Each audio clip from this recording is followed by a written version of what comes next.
Hello everyone, welcome back on our YouTube channel. तो accountancy और business study की complete syllabus की video upload कर आज हम आपके लिए इकोनॉमिक्स की ये वीडियो लेकर आए हैं। इस वीडियो में हम इकोनॉमिक्स की कंप्लीट सिलेबस को डिटेल में कवर करने वाले हैं और इस वीडियो को कंप्लीट देखने के बाद आई एम श्योर आपके इकोनॉमिक्स सब्जेक्ट से रिलेटेड सारे डाउट क्लियर हो जाएंगे। इस वीडियो में हम इकोनॉमिक्स के कौन कौन से चैप्टर्स को पढ़ना है, किन चैप्टर से कितने मार्क्स के ऑब्जेक्टिव क्वेश्चन, सब्जेक्टिव क्वेश्चन या माइक्रो और मैक्रो की टोटल वेटेज कितनी है, इन सारी चीज़ों को हम इस वीडियो में देखने वाले हैं। तो सबसे पहले हम स्टार्ट करेंगे इसके एग्जाम पैटर्न से। इकोनॉमिक्स का ये पेपर टोटल 100 मार्क्स का होता है, यानी कि इकोनॉमिक्स के पेपर में आपको किसी भी टाइप के प्रैक्टिकल कॉपी को बनाने की ज़रूरत नहीं होती है और एग्जाम सेंटर में आप टोटल 100 मार्क्स के क्वेश्चन को सॉल्व करते हो और इन 100 में से आपकी जो पासिंग मार्क्स है वो है 30 मार्क्स। ठीक है, तो देखो इन 100 मार्क्स के क्वेश्चन को सॉल्व करने के लिए आपको मिलते हैं total 3 our and 50 minute. Starting के 15 मिनट आपको बस क्वेश्चंस को रीड करने के लिए मिलते हैं और इस टाइम ड्यूरेशन में आप अपनी आंसर कॉपी पर कुछ भी लिख नहीं सकते हो। आप इस टाइम बस क्वेश्चंस को पढ़ सकते हो, आप देख सकते हो कि क्वेश्चन किस लेवल के आए हैं और किन क्वेश्चंस को आपको स्किप करना है, कौन इजी क्वेश्चन है और किन क्वेश्चंस को आपको सॉल्व करना है। ठीक है, इकोनॉमिक्स का ये पेपर दो सेक्शन में डिवाइड होता है, सेक्शन ए और सेक्शन बी। सेक्शन ए में ओनली ऑब्जेक्टिव टाइप के क्वेश्चन पूछे जाते हैं, वही सेक्शन बी में आपको शॉर्ट और लॉन्ग यानी कि सब्जेक्टिव टाइप के क्वेश्चन मिलते हैं। अब अगर हम बात करें सेक्शन ए की, तो यहाँ आपको टोटल 50 ऑब्जेक्टिव क्वेश्चन को सॉल्व करना होता है। ऐसा हो सकता है आपको टोटल 60 या आपको 100 ऑब्जेक्टिव क्वेश्चन मिले, लेकिन उनमें से आपको बस 50 क्वेश्चन को ही सॉल्व करना है। आपको टोटल कितने ऑब्जेक्टिव क्वेश्चन मिलेंगे ये मैं आपको नवंबर के टाइम बता दूंगा, बिकॉज अभी तक बिहार बोर्ड की तरफ से कोई भी ऑफिशियल अनाउंसमेंट नहीं आई है। ठीक है, तो अभी आप मानकर चलना है कि आपको टोटल 60 ऑब्जेक्टिव क्वेश्चन मिलने वाले हैं। तो ये जो हमारा 50 ऑब्जेक्टिव क्वेश्चन हमें बनाना है, इनकेस अगर आपने 52 53 क्वेश्चन को सॉल्व कर लिया तो वैसे में आपकी स्टार्टिंग के 50 क्वेश्चन जिसे आपने अटेम्प्ट किया है बस उन्हीं क्वेश्चन के अकॉर्डिंग आपको मार्क्स दिए जाएंगे। ठीक है, बाकी क्वेश्चन को चेक नहीं किया जाएगा। और ये भी आप जान लो कि कोई निगेटिव मार्किंग नहीं होती, मतलब अगर आपने किसी क्वेश्चन को गलत आंसर किया है तो उसके लिए एडिशनल मार्क्स नहीं कटते हैं। ठीक है, और देखो ये टोटल 50 ऑब्जेक्टिव क्वेश्चन को आपको सॉल्व करना होता है, इसे आप आसानी से 50 मिनट के अंदर अंदर सॉल्व कर सकते हो। और जितने भी ऑब्जेक्टिव क्वेश्चन हैं इन्हें आपको OMR शीट में आंसर करना होता है और इसे ये जो हमारा OMR शीट है इसे एग्ज़ाम के 1 घंटे बाद या 1.5 घंटे बाद ले लिया जाता है। इसलिए सबसे पहले आप अपने कंप्लीट ऑब्जेक्टिव क्वेश्चन को सॉल्व कर लेना, इसके बाद ही आप सेक्शन बी यानी कि सब्जेक्टिव क्वेश्चन को सॉल्व करने के लिए जाना। ठीक है, तो हमने देख लिया सेक्शन ए का टोटल वेटेज हो गया 50 मार्क्स का, बिकॉज हमने यहाँ पे टोटल 50 ऑब्जेक्टिव क्वेश्चन को सॉल्व करना होता है और हर एक क्वेश्चन होते हैं 1 मार्क्स के। तो अब हम देखते हैं सेक्शन बी के टाइप के क्वेश्चन को। सेक्शन बी में आपको 2 टाइप के क्वेश्चन मिलते हैं, शॉर्ट आंसर टाइप और लॉन्ग आंसर टाइप।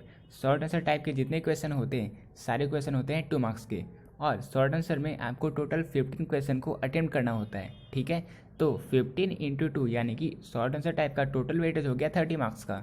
वही अगर लॉन्ग की बात करें तो लॉन्ग में आपको टोटल 8 क्वेश्चन मिलेंगे और उन 8 में से आपको बस 4 क्वेश्चन को ही अटेम्प्ट करना होता है और हर एक क्वेश्चन होते हैं 5 मार्क्स के। ठीक है, तो इस तरह से लॉन्ग का टोटल वेटेज हो गया 20 मार्क्स का, शॉर्ट का टोटल वेटेज हो गया 30 मार्क्स का और ऑब्जेक्टिव क्वेश्चन का टोटल वेटेज हो गया 50 मार्क्स का। तो अब हम देखते हैं कि शॉर्ट आंसर टाइप के जितने क्वेश्चन हैं उन्हें हमें कितने वर्ड में आंसर करना होता है। तो शॉर्ट आंसर टाइप के क्वेश्चन को आप 30 से 40 वर्ड में आंसर कर सकते हो और अगर आप इसे पॉइंट में आंसर कर रहे हो तो अगर आप पॉइंट में आंसर कर रहे हो तो इसे आप 3 पॉइंट में आंसर करने की कोशिश करना। ठीक है, फिर अगर बात करें लॉन्ग की तो लॉन्ग टाइप के क्वेश्चन को आप 6 पॉइंट में आंसर करने की कोशिश करना। और साथ में मैंने आपको पहले ही बताया था, इस सीरीज की सबसे फर्स्ट वीडियो में ही मैंने आपको बताया था कि सबसे ज़्यादा मार्क्स अगर किसी सब्जेक्ट में काटे जाते हैं तो वो है इकोनॉमिक्स।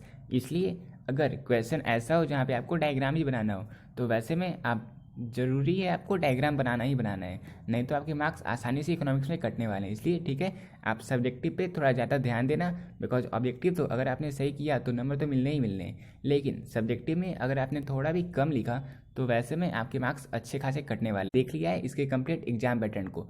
अब हम देखने वाले हैं कि इकोनॉमिक्स के हमें कितने चैप्टर्स को पढ़ना है, माइक्रो को पढ़ना है, मैक्रो को पढ़ना है, स्टैटिक्स को पढ़ना है, इंडियन इकोनॉमी को पढ़ना है, किन किन टॉपिक्स को हमें पढ़ना है और किन चैप्टर्स को हमें पढ़ना है और उन चैप्टर से एग्जाम में कितने मार्क्स के क्वेश्चन पूछे जाते हैं, कितने ऑब्जेक्टिव, कितने शॉर्ट, कितने लॉन्ग, सारी चीज़ों को अब हम देखने वाले हैं। ठीक है, तो चलिए कंटिन्यू करते हैं। सबसे ज़्यादा प्रॉब्लम स्टूडेंट्स को इन चीज़ों में होता है कि उन्हें क्लास 12th की इकोनॉमिक्स में किन पार्ट्स को पढ़ना है, उन्हें माइक्रो पढ़ना है या मैक्रो पढ़ना है या इंडियन इकोनॉमी और या फिर स्टैट्स को पढ़ना है। देखो, अगर आप बिहार बोर्ड या किसी अदर स्टेट बोर्ड के स्टूडेंट हो तो आपको 2 पार्ट माइक्रो और मैक्रो को पढ़ना होता है, लेकिन अगर आप सीबीएसई बोर्ड के स्टूडेंट हो तो आपको इंडियन इकोनॉमी और मैक्रो इकोनॉमिक्स इन दो पार्ट को पढ़ना होता है। ठीक है, क्लियर है। अब हम देखते हैं माइक्रो इकोनॉमिक्स से किन किन चैप्टर को हमें पढ़ना है और हर एक चैप्टर से कितने ऑब्जेक्टिव, कितने सब्जेक्टिव, कितने शॉर्ट, कितने लॉन्ग क्वेश्चन पूछे जाते हैं। ठीक है, अब आप में से ही कई स्टूडेंट ने हमें टेलीग्राम चैनल पे मैसेज किया था कि सर हमने एनसीईआरटी और कई अलग रेफरेंस बुक को देखा है, लेकिन उनमें चैप्टर्स की संख्या अलग अलग है, तो हमें किन्हें परचेज करना चाहिए, किन्हें हमको फॉलो करना चाहिए। देखो, जितने भी अलग अलग रेफरेंस बुक्स होते हैं वो एनसीईआरटी के किसी एक चैप्टर से जो इंपॉर्टेंट टॉपिक होते हैं उन्हें अलग से चैप्टर के फॉर्म में पब्लिश करते हैं, इसलिए रेफरेंस बुक में चैप्टर की संख्या ज़्यादा होती है। ठीक है, तो इस वीडियो में मैं ये भी कंसिडर करूँगा कि उस एनसीईआरटी के एक चैप्टर से अलग अलग रेफरेंस बुक में टोटल कितने चैप्टर्स बने हैं। जैसे अगर आप फर्स्ट चैप्टर को देखो, इंट्रोडक्शन, जो कि एनसीईआरटी में है, इससे अलग रेफरेंस बुक में दो चैप्टर्स बने हुए हैं। फर्स्ट आपको मिल जाएगा meaning of micro and macro economics और second central problem of an economy. इसलिए अगर इस चैप्टर के वेटेज को देखें तो माइक्रो इकोनॉमिक्स का ये सेकंड सबसे ज़्यादा इंपॉर्टेंट चैप्टर है। इस चैप्टर से एग्जाम में 8 से 10 ऑब्जेक्टिव क्वेश्चन, 2 से 4 सब्जेक्टिव क्वेश्चन मतलब शॉर्ट क्वेश्चन और एक लॉन्ग क्वेश्चन, ज़्यादातर एक ही क्वेश्चन, कभी कभी दो क्वेश्चन भी एग्जाम में पूछे गए इस चैप्टर से। ठीक है, देखो, और अगर हम बात करें 2020 की, तो 2020 में इस चैप्टर से टोटल 10 ऑब्जेक्टिव क्वेश्चन और टोटल 3 शॉर्ट क्वेश्चन और टोटल एक लॉन्ग क्वेश्चन पूछा गया था। देखो, कई न्यू स्टूडेंट्स ऐसे होंगे जिन्हें इस पर डाउट होगा, तो आप हमारी जो वीडियो है प्रीवियस ईयर क्वेश्चन वाली, उसी में आप इकोनॉमिक्स की वीडियो को क्लिक करना, वहाँ पे आप देखना ऑब्जेक्टिव में question number first, question number second, third, fourth, fifth, 47, 48, 49, 50 और 59 ये सारे objective question chapter number first से पूछे गए थे। वही अगर हम बात करें लॉन्ग की तो क्वेश्चन नंबर 28, और अगर हम बात करें शॉर्ट की तो 27, 26 और 25 ये सारे क्वेश्चन इस चैप्टर से एग्जाम में पूछे गए थे। मैं सारी चीज़ें, तो अब बात करते हैं माइक्रो इकोनॉमिक्स के सेकंड चैप्टर की। चैप्टर है कंज्यूमर बिहेवियर एंड डिमांड, और ये अगर वेटेज के अकॉर्डिंग बात करें तो माइक्रो इकोनॉमिक्स का सबसे ज़्यादा इंपॉर्टेंट चैप्टर है। और इस चैप्टर से अगर आप रेफरेंस बुक को देखो तो आपको टोटल 3 चैप्टर्स मिलेंगे। फर्स्ट कंज्यूमर इक्विलिब्रियम, जहाँ आपको कार्डिनल अप्रोच, ऑर्डिनल अप्रोच और 1 commodity cases, 2 commodity cases, law of version, ये सारी चीज़ों को आपको पढ़ना है इस चैप्टर में, कंज्यूमर इक्विलिब्रियम के चैप्टर में। फिर नेक्स्ट चैप्टर है demand and law of demand. यहाँ पे आपको डिमांड की सारी चीज़ों को पढ़ना होता है। बहुत ही इंटरेस्टिंग चैप्टर है और साथ में रियल लाइफ से ये अटैच है, इससे जुड़ी हुई चैप्टर से, तो इसे पढ़ने में बहुत ही ज़्यादा इंटरेस्टिंग है और आपको मज़ा भी आने वाला है, और मार्क्स भी आपको इस चैप्टर से अच्छे खासे आते हैं। तो फिर नेक्स्ट चैप्टर है प्राइस इलास्टिसिटी ऑफ डिमांड, ये डिमांड का ही पार्ट है, और इस चैप्टर में हमें प्राइस इलास्टिसिटी ऑफ डिमांड को मेजर करने की मेथड को पढ़ना होता है, जैसे percentage method, total expenditure method और ज्योमेट्रिक मेथड को, इन सारी चीज़ों को हमें इन्हें पढ़ना होता है। तो अब हम देखते हैं कि इस चैप्टर से एग्जाम में टोटल कितने मार्क्स के क्वेश्चन पूछे जाते हैं। अगर ऑब्जेक्टिव की बात करें तो इस चैप्टर से 7 से 9 क्वेश्चन एग्जाम में पूछे जाते हैं, और कभी कभी तो इससे भी ज़्यादा क्वेश्चन एग्जाम में पूछे गए हैं। और शॉर्ट में आपको 5 से 7 क्वेश्चन इस चैप्टर से मिलते हैं। अगर लॉन्ग की बात करें तो लॉन्ग में आपको 2 से 3 क्वेश्चन इस चैप्टर से मिलते हैं। और ये आप कंफर्म रखना, एक क्वेश्चन आपको कंज्यूमर इक्विलिब्रियम से आपको मिल सकता है, what is the law of equi marginal utility, law of diminishing marginal utility, या 1 कमोडिटी केसेज, 2 कमोडिटी केसेज, यानी कि एक क्वेश्चन आपको कंज्यूमर इक्विलिब्रियम से मिलेगा ही मिलेगा। और एक क्वेश्चन आपको मिलेगा डिमांड के चैप्टर से। क्वेश्चन आपसे ये रह सकता है, what is the law of demand, what is the exception to the law of demand, या why demand curve slope downward, या फिर what is the price elasticity of demand. तो ये क्वेश्चन एग्जाम में पूछा जा सकता है, इसके लिए आप तैयार रहना। ये 5 मार्क के क्वेश्चन आपको इस चैप्टर से मिलेंगे। और देखो, अगर हम बात करें 2020 की, तो इस चैप्टर से टोटल 11 ऑब्जेक्टिव क्वेश्चन पूछे गए थे। क्वेश्चन नंबर 11, 12, 13, 14, 15, 46, 51, 52, 53, 54, 55 ये सारे ऑब्जेक्टिव क्वेश्चन इस चैप्टर से पूछे गए थे। अगर हम शॉर्ट की बात करें तो शॉर्ट में टोटल 5 क्वेश्चन इस चैप्टर से पूछे गए थे, और लॉन्ग में टोटल 3 क्वेश्चन, क्वेश्चन नंबर 35, 33 और 29 ये 3 क्वेश्चन आपको लॉन्ग में इस चैप्टर से पूछे गए थे। देखो, ये सारे कंटेंट को इकट्ठे करने में मुझे कंप्लीट 10 डेज लगे, लेकिन फिर भी आप वीडियो को ना लाइक करते हो, ना कमेंट करते हो, ना शेयर करते हो। तो कम से कम वीडियो को शेयर किया करना, ठीक है, ताकि मैं नेक्स्ट वीडियो जल्द से जल्द अपलोड कर सकूँ। तो चलो अब आगे बढ़ते हैं। अब माइक्रो इकोनॉमिक्स का थर्ड चैप्टर है प्रोड्यूसर बिहेवियर एंड सप्लाई। तो देखो, अगर आप अच्छे से पढ़ना चाहते हो तो इस चैप्टर को आप सेकंड चैप्टर से रिलेट करके पढ़ना, तो आपको सारी चीज़ें अच्छे से याद रहेगी। जैसे देखो, सबसे पहले तो आप पढ़ते हो प्रोडक्शन फंक्शन, यहाँ पे आप returns of a factor, returns to scale को पढ़ते हो।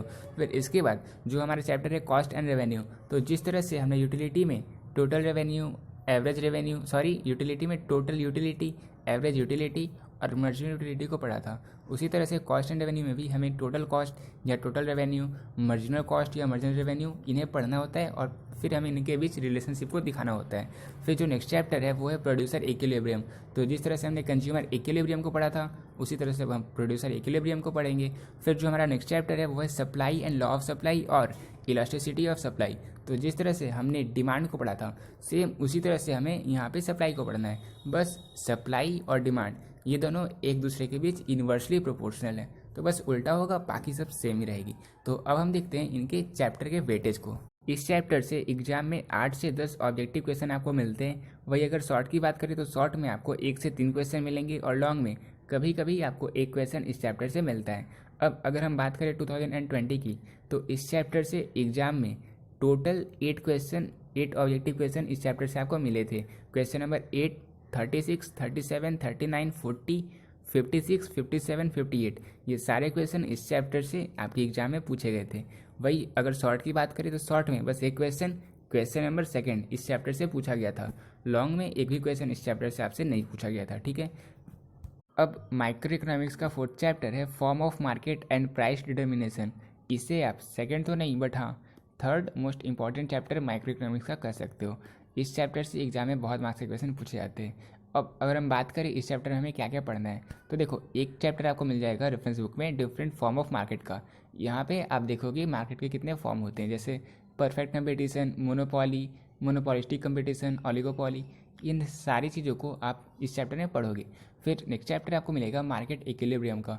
यहाँ पे आप प्राइस डिटर्मिनेशन पढ़ोगे कि परफेक्ट कंपटीशन में प्राइस को किस तरह से डिटरमाइन किया जाता है। इन सारी चीज़ों को आप नेक्स्ट चैप्टर में पढ़ोगे।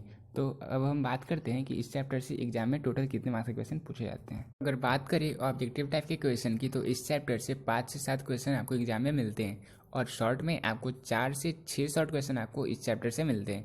वही लॉन्ग में आपको 1 से 2 क्वेश्चन इस चैप्टर से मिल जाएंगे। ठीक है, देखो अब अगर हम बात करें 2020 की तो इस चैप्टर से एग्जाम में टोटल 6 ऑब्जेक्टिव क्वेश्चन मिले थे। Question number 21, 22, 23, 24, 38 and 60। फिर शॉर्ट में आपसे टोटल 5 क्वेश्चन इस चैप्टर से पूछा गया था।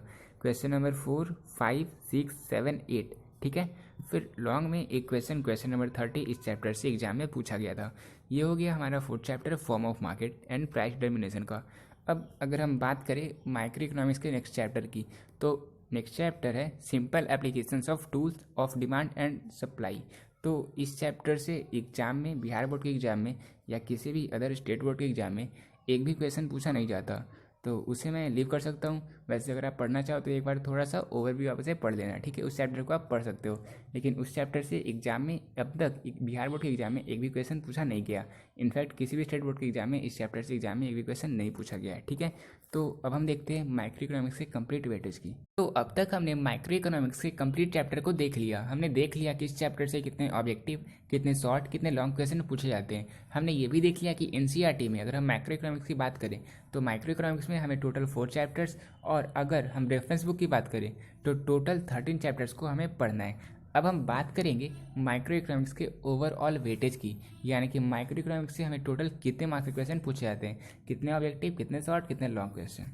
अगर ऑब्जेक्टिव क्वेश्चन की बात करें तो 60 में से 27 से 34 ऑब्जेक्टिव क्वेश्चन आपको माइक्रो इकोनॉमिक्स से मिलते हैं। वही अगर शॉर्ट की बात करें तो 13 से 17 क्वेश्चन आपको माइक्रो इकोनॉमिक्स से मिलेंगे। वही अगर हम लॉन्ग की बात करें तो माइक्रो इकोनॉमिक्स से आपको 4 से 5 क्वेश्चन मिलेंगे ही मिलेंगे। यानी कि अगर आपने अच्छे से माइक्रो इकोनॉमिक्स को कंप्लीट पढ़ा है तो आप लॉन्ग के सारे क्वेश्चन को अटेम्प्ट कर सकते हो। मतलब लॉन्ग के जो आपको 4 क्वेश्चन को अटेम्प्ट करना है तो उसे आप 4 क्वेश्चन को आप अटेम्प्ट कर सकते हो आसानी से माइक्रो इकोनॉमिक्स को पढ़ने के बाद। तो अब हम बात करने वाले हैं मैक्रो इकोनॉमिक्स के 1st चैप्टर की। हालांकि इससे पहले अभी तक आपको कन्फ्यूजन होगा कि माइक्रो इकोनॉमिक्स और मैक्रो इकोनॉमिक्स ये दोनों क्या होता है और इनके बीच क्या डिफरेंस है। देखो, माइक्रो और मैक्रो ये दोनों ग्रीक वर्ड से लिए गए हैं। ग्रीक वर्ड माइक्रोस और मैक्रोस। माइक्रोस का अर्थ स्मॉल होता है जबकि मैक्रोस का अर्थ होता है लार्ज, ह्यूज। तो अगर हम जैसे देखिए, हमने जो माइक्रो इकोनॉमिक्स में हमने जो पढ़ा, जैसे हमने पढ़ा डिमांड, हमने पढ़ा प्रोड्यूसर इक्विलिब्रियम, हमने पढ़ा कंज्यूमर इक्विलिब्रियम, तो ये सारी चीज़ें हमने इंडिविजुअल लेवल पे पढ़ी है। इंडिविजुअल यूनिट के ये सारी एग्जाम्पल हैं, तो इसलिए इसे हम लोगों ने माइक्रो इकोनॉमिक्स में पढ़ा। वही अगर हम मैक्रो इकोनॉमिक्स की बात करें तो यहाँ हम पढ़ने वाले हैं नेशनल इनकम, गवर्नमेंट बजट या फिर बैलेंस ऑफ पेमेंट। तो ये सारी चीज़ें इंटायर इकोनॉमी के अंतर्गत आती है, यानी कि ये एक एग्रीगेट या ह्यूज लेवल पे आती है। इसलिए हम ये सारी चीज़ें पढ़ते हैं मैक्रो इकोनॉमिक्स में। तो ये आप समझ चुके होंगे कि माइक्रो इकोनॉमिक्स और मैक्रो इकोनॉमिक्स क्या होता है। अब हम आते हैं मैक्रो इकोनॉमिक्स के फर्स्ट चैप्टर की ओर, यानी कि national income and related aggregate. अगर हम रेफरेंस बुक की बात करें तो इस चैप्टर से हमें 3 चैप्टर्स पढ़ने को मिलते हैं, circular flow of income, concepts of national income और मेजरमेंट ऑफ नेशनल इनकम। अब देखो सर्कुलर फ्लो ऑफ इनकम में हम क्या क्या पढ़ते हैं, जैसे स्टॉक एंड फ्लो, ये दोनों क्या होता है, इनके बीच क्या डिफरेंस है, या फिर 2 sector model, 3 sector model, 4 sector model, या leakage of income, injection of income. ये सारी चीज़ों को हम किस में पढ़ते हैं, सर्कुलर फ्लो ऑफ इनकम। ये सारे इनके इंपॉर्टेंट टॉपिक हैं। वही अगर हम बात करें कॉन्सेप्ट्स ऑफ नेशनल इनकम की, जो कि नेशनल इनकम कब स्टार्ट होता है, तो इसमें हम पढ़ते हैं NNP at MP, NDP at MP, यानी कि ये सारी चीज़ें क्या होती है। जैसे NDP का फुल फॉर्म हो गया नेट डोमेस्टिक प्रोडक्ट, फिर MP का हो गया मार्केट प्राइस। इसी तरह से अगर हम बात करें NNP MP की, तो इसका अर्थ हो गया net national product at market price. इस तरह से हम इन सारी चीज़ों को GNP एट MP, इन सारी चीज़ों को हम कॉन्सेप्ट ऑफ नेशनल इनकम में पढ़ते हैं। इसके अलावा भी हम personal income, personal disposable income या प्राइवेट इनकम, इन सारी चीज़ों को कॉन्सेप्ट ऑफ नेशनल इनकम में पढ़ते हैं। फिर इसके बाद जो नेक्स्ट चैप्टर है वो है मेजरमेंट ऑफ नेशनल इनकम। तो नेशनल इनकम को हम किस तरह से मेजर करते हैं, ये सारी चीज़ें हम इस चैप्टर में पढ़ते हैं। तो इसे मेजर करने के कई मेथड हैं, जैसे इनकम मेथड, एक्सपेंडिचर मेथड या फिर वैल्यू एडेड मेथड। तो इन तीनों मेथड को हम इस चैप्टर में पढ़ते हैं। इसके अलावा प्रॉब्लम ऑफ डबल काउंटिंग, इन सारी चीज़ों को हम इस चैप्टर में पढ़ते हैं। ठीक है, तो अब हम बात करते हैं इसके चैप्टर वेटेज की। इस चैप्टर से अगर ऑब्जेक्टिव की बात करें तो 6 से 7 क्वेश्चन पूछे जाते हैं, वही शॉर्ट में 2 से 4 क्वेश्चन पूछे जाते हैं और लॉन्ग में 1 से 2 क्वेश्चन एग्जाम में आते हैं। ठीक है, अगर हम बात करें 2020 की, तो 2020 में इस चैप्टर से टोटल 6 ऑब्जेक्टिव क्वेश्चन पूछे गए थे, 2 शॉर्ट क्वेश्चन थे और 1 लॉन्ग क्वेश्चन इस चैप्टर से पूछा गया था। ठीक है, अगर हम बात करें ऑब्जेक्टिव की, तो क्वेश्चन नंबर 25, 26, 27, 28, 29, 30 ये सारे क्वेश्चन इस चैप्टर से पूछे गए थे और लॉन्ग में आपका क्वेश्चन नंबर 31 इस चैप्टर से पूछा गया था। ठीक है, अब मैक्रो इकोनॉमिक्स का सेकंड चैप्टर है determination of income and employment. और इस चैप्टर में अगर हम रेफरेंस बुक की बात करें तो आपको चैप्टर्स मिल जाएंगे aggregate demand, supply and related concepts, problem of deficient and excess demand, measure to correct deficient and excess demand. तो ये जो हमने पढ़ा था माइक्रो इकोनॉमिक्स में डिमांड और सप्लाई, ये वही डिमांड सप्लाई है, बस वहाँ पे हमने इंडिविजुअल लेवल पढ़ा था और यहाँ हम होल एग्रीगेट यानी कि इंटायर इकोनॉमी के लेवल पे हम डिमांड और सप्लाई को पढ़ने वाले हैं। हम ये देखेंगे कि जब डिमांड बढ़ जाता है या घट जाता है तो क्या क्या प्रॉब्लम एक इकोनॉमी में अराइज होता है और फिर उस प्रॉब्लम को हम कैसे करेक्ट कर सकते हैं, कौन कौन से मेजर से हमसे करेक्ट कर सकते हैं, इन सारी चीज़ों को हम इस चैप्टर में पढ़ेंगे।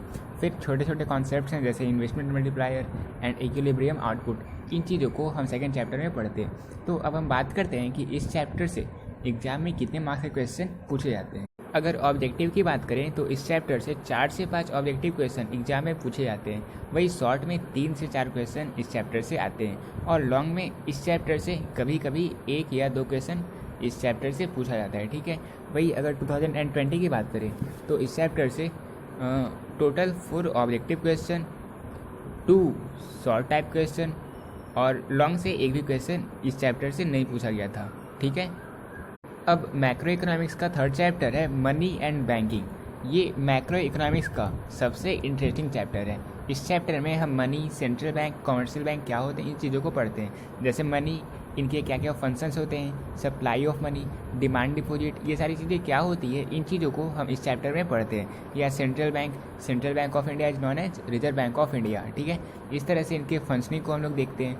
फिर हम लोग देखते हैं कॉमर्शियल बैंक को, उनकी फंक्शनिंग को देखते हैं, या फिर reverse repo rate, open market operation, बहुत सारी चीज़ें हैं, बहुत सारे टर्म्स हैं जो हम इस चैप्टर में पढ़ते हैं। और इसके अलावा इंडियन बैंकिंग सिस्टम में जो जो इम्पोर्टेंट रिफॉर्म्स वगैरह थे उन्हें हम इस चैप्टर में पढ़ते हैं। ठीक है, तो अगर हम बात करें इस चैप्टर के मार्क्स वेटेज की, चैप्टर के वेटेज की, तो इस चैप्टर से ऑब्जेक्टिव में 5 से 6 क्वेश्चन पूछे जाते हैं। वही अगर शॉर्ट की बात करें तो शॉर्ट में 3 से 4 क्वेश्चन इस चैप्टर से पूछे जाते हैं और लॉन्ग में 1 से 2 क्वेश्चन इस चैप्टर से एग्जाम में पूछा जाता है। ठीक है, 2020 में इस चैप्टर से total 5 question, total 5 objective question, total 4 short question और 2 लॉन्ग क्वेश्चन इस चैप्टर से पूछे गए थे। लॉन्ग था क्वेश्चन नंबर 32 एंड 34 और शॉर्ट था क्वेश्चन नंबर 1, 3, 18, 19 एंड सब्जेक्टिव नहीं बल्कि ऑब्जेक्टिव था क्वेश्चन नंबर 7, 17, 18, 19 एंड 20। ये सारे क्वेश्चंस इस चैप्टर से पूछे गए थे। अब मैक्रो इकोनॉमिक्स का 4th चैप्टर है government budget and the economy, और इसे आप किसी भी रेफरेंस बुक या एनसीईआरटी की बुक दोनों में आपको बस एक कंप्लीट चैप्टर मिलेगा और इस चैप्टर का नाम है गवर्नमेंट बजट एंड इकोनॉमी। देखो, इस चैप्टर के कंटेंट के बारे में मैं आपको कुछ बता देता हूँ। इसमें आपसे ये पूछा जा सकता है कि what are the objective of government budget and what are the component of budget, या इसके अलावा आपको revenue deficit, capital receipt, revenue expenditure, capital expenditure, fiscal deficit क्या होती है, प्राइमरी डेफिसिट क्या होती है, रेवेन्यू डेफिसिट क्या होती है, इन सारे टर्म्स को आपको इस चैप्टर में पढ़ना होता है और ये चैप्टर आपके एग्जाम के लिए बहुत ही ज़्यादा इंपॉर्टेंट है। अगर इस चैप्टर के वेटेज की बात करें तो ऑब्जेक्टिव में 6 से 7 क्वेश्चन इस चैप्टर से पूछे जाते हैं, वही शॉर्ट में आपको 4 से 5 क्वेश्चन इस चैप्टर से मिल जाएंगे और लॉन्ग में इस चैप्टर से कभी कभी एक क्वेश्चन पूछा जाता है, ठीक है। और अगर हम बात करें 2020 की तो इस चैप्टर से टोटल 6 ऑब्जेक्टिव क्वेश्चन पूछे गए थे, वही शॉर्ट में टोटल 5 क्वेश्चन इस चैप्टर से पूछे गए थे, ठीक है। तो अब बात करते हैं मैक्रो इकोनॉमिक्स के लास्ट चैप्टर की। इस चैप्टर का नाम है बैलेंस ऑफ पेमेंट। वैसे तो ये बहुत ही छोटा चैप्टर है, लेकिन अगर हम इसके मार्क्स को देखें तो इस चैप्टर से भी एग्जाम में 8 से 10 मार्क के क्वेश्चन पूछे जाते हैं। अगर हम इसके इंपॉर्टेंट टॉपिक को देखें तो इस चैप्टर से आपको फॉरेन एक्सचेंज रेट और इसके फिक्स्ड और फ्लेक्सिबल एक्सचेंज रेट, इन चीज़ों को पढ़ना होता है और इसके अलावा आपको बैलेंस ऑफ पेमेंट अकाउंट को भी प्रिपेयर करना होता है, ठीक है। तो ये सारे हो गए बैलेंस ऑफ पेमेंट के टॉपिक। अब हम बात करते हैं इस चैप्टर से एग्जाम में कितने मार्क के क्वेश्चन पूछे जाते हैं। इस चैप्टर में ऑब्जेक्टिव में 4 से 5 क्वेश्चन पूछा जाता है, वही अगर शॉर्ट की बात करें तो शॉर्ट में 2 से 3 क्वेश्चन हमें इस चैप्टर से मिलते हैं, लॉन्ग में कभी कभी एक क्वेश्चन इस चैप्टर से पूछा जाता है, ठीक है। अगर हम बात करें 2020 की तो इस चैप्टर से एग्जाम में total 4 objective question number 32, 33, 34 and 35 पूछे गए थे। वही अगर शॉर्ट की बात करें तो क्वेश्चन नंबर 22 और 23 यानी कि 2 क्वेश्चन इस चैप्टर से पूछे गए थे। इस तरह से अगर हम देखें तो मैक्रो इकोनॉमिक्स से आपको ऑब्जेक्टिव में 26 से 33 क्वेश्चंस मिलते हैं। वही अगर शॉर्ट की बात करें तो शॉर्ट में आपको 13 से 17 क्वेश्चन मिलते हैं। वही लॉन्ग में आपको 3 से 4 क्वेश्चन मैक्रो इकोनॉमिक्स से मिलते हैं। तो इस तरह से अब हमने इकोनॉमिक्स से कंप्लीट सिलेबस को कवर कर लिया। हमने इसके हर एक छोटे से छोटे पॉइंट जो स्टूडेंट्स के मन में डाउट होते हैं, सारी चीज़ों को हम इस वीडियो में देख लिए हैं। अब देखो, अब अगर आपको इस इकोनॉमिक्स के सब्जेक्ट से आपको हर एक चैप्टर की वीडियो चाहिए हो तो आप नीचे कमेंट सेक्शन में कमेंट जरूर करना। आपके रिस्पॉन्स पर हम एक नई सीरीज लाने वाले हैं जहां हम इकोनॉमिक्स के हर एक चैप्टर की एक सेपरेट वीडियो अपलोड करेंगे, जहां हम उस पार्टिकुलर चैप्टर के हर एक छोटे से छोटे पॉइंट जो आपके एग्जाम के लिए इंपॉर्टेंट है, यानी कि फुल्ली वो एग्जाम ओरिएंटेड वीडियो होगी। और उस वीडियो में हम उस चैप्टर के कंप्लीट कॉन्सेप्ट जितनी थ्योरी है उन सभी को उस वीडियो में कवर कर लेंगे और साथ ही साथ जितने भी प्रीवियस क्वेश्चन अब तक एग्जाम में पूछे गए उन सभी क्वेश्चंस को हम उस वीडियो में शामिल करेंगे। यानी कि उस वीडियो को कंप्लीट देखने के बाद आपको उसके बाद किसी भी बुक्स या अदर किसी भी स्टडी मटेरियल्स को फॉलो करने की कोई ज़रूरत नहीं है, लेकिन बिकॉज मैं अपनी हर एक वीडियो में अपना बेस्ट देने की कोशिश करता हूँ, इसलिए अगर आपके रिस्पॉन्स अच्छे होंगे तभी वो सीरीज़ को मैं स्टार्ट कर सकता हूँ। तो मिलते हैं अपनी नेक्स्ट वीडियो में, तब तक के लिए पीस आउट।